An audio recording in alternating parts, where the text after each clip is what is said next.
Yeah, that,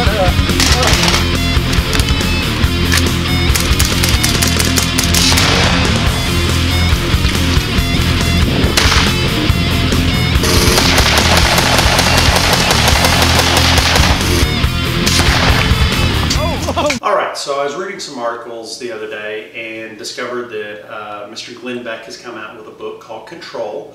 And in this he speaks about how gun control is not about guns, it's about control. And I thought that was a great type of book to write and just a great idea. So I'm going to discuss a little bit about what he put into his book from what I read in the article. Now, one thing that he states is that there's a fallacy that most Americans have, that more guns lead to more crime, that they're directly connected, which is completely untrue. And I'll prove it to you with a simple example. All right, if more guns cause more crime, what if I made twice as many police in this country? There's currently 800,000. What if I made 1.6 million cops and I gave them all guns? And then that would double the number of police and double the number of guns. Would the crime rate go up or down? Well, that's not fair, Nathan, because they're cops. The crime rate would go down because they catch criminals. That's exactly my point. It's not the guns that cause the crime. It's the actual person using the gun that causes the crime. And it's just this fallacy. If a good person has a gun, then that makes us safer as an entire society. If a bad person has a gun, that makes us less safe. So if we take away the good guys' guns, guess what? The bad guys know that we have our guns taken away. They get bolder and prey on the good people more because they're no longer in danger. It's the classic idea of the predator. Predators don't typically attack things that fight back.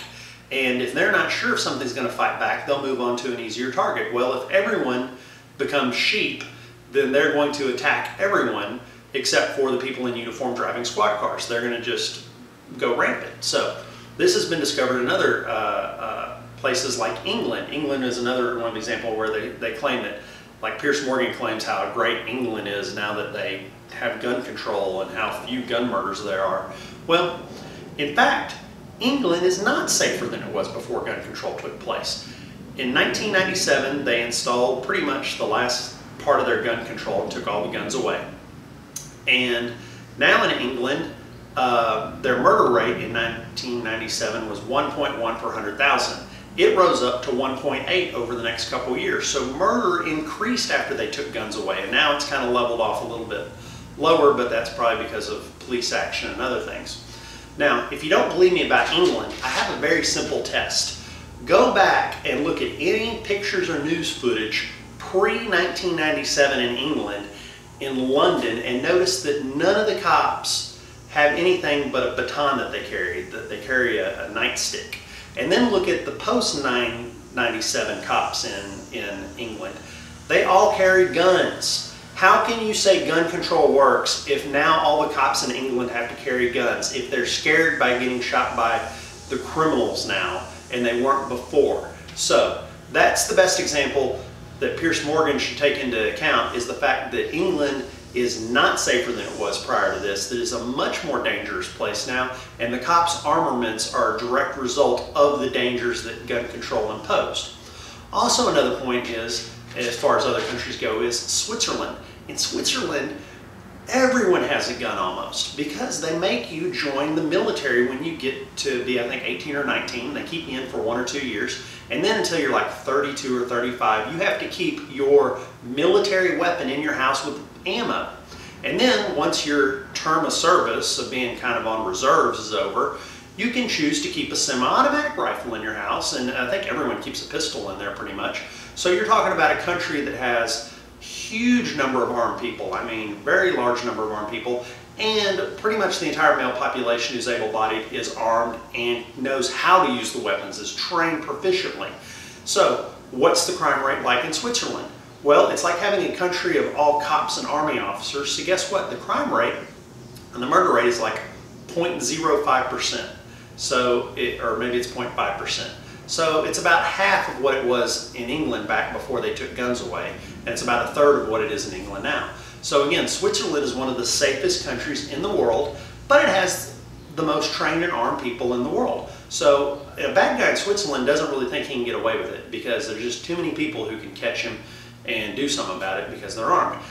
There's also kind of this misconception about the romanization of the Old West. People think the Old West was an extremely dangerous place. And it really wasn't. The Old West inside towns and stuff was extremely safe because everyone had a gun.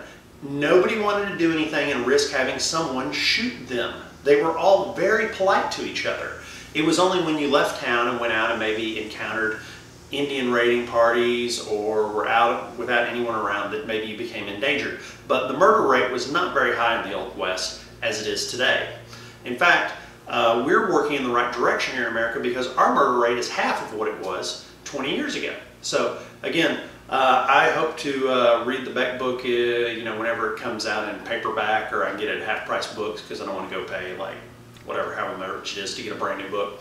But again, I salute him for coming out with this book and bucking against the popular culture and what most of the media is doing right now, where they simply vilify firearms, where they try to make the police state okay, but the private citizen evil, which we're not. So again, thank you for watching this, and if you do have spare money, go buy Beck's book, I guess, and let me know how it is and give me some more facts out of it. Thanks.